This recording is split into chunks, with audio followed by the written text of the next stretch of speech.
Hello friends, welcome to கண்மணிஸ் kitchen. இன்றைக்கி நம்ம என்ன ரெசிபி பார்க்க போகிறோன்னா, ஒரு ஸ்பெகட்டி குயிக்கான ஒரு ஸ்பெகட்டி ரெசிபி தான் பார்க்க போகிறோம்.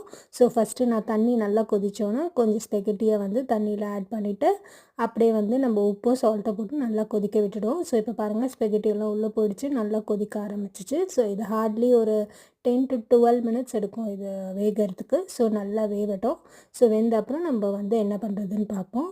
ஸோ இது குயிக்கான வெர்ஷன், ரொம்ப ஃபாஸ்ட்டாக பண்ணுறதுக்கு நான் இது வந்து எடுத்திருக்கேன். ஸோ நீங்களும் கண்டிப்பாக ட்ரை பண்ணி பாருங்கள். ஸோ அப்புறம் வந்து நான் வந்து இப்போ ஃபுல்லாக வந்து வெந்த அப்புறம் இந்த தண்ணியெல்லாம் ட்ரெயின் பண்ணிடுறேன்.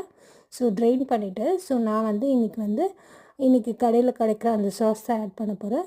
ஸோ இன்கேஸ் உங்களுக்கு வந்து ஃப்ரெஷ்ஷாக மேக் பண்ணி ஆட் பண்ணணுனால ஆட் பண்ணிக்கோங்க. ஸோ நான் வந்து இது வந்து ஒரு இந்த குடை மிளகாலாம் வச்சு பண்ண ஒரு சாஸு. ஸோ அந்த சாஸை வந்து ஆட் பண்ணிவிட்டு ஸோ குயிக்கான ஒரு லஞ்சுக்கு வந்து ஒரு ஸ்பெகட்டி ரெடி பண்ணிவிட்டேன்.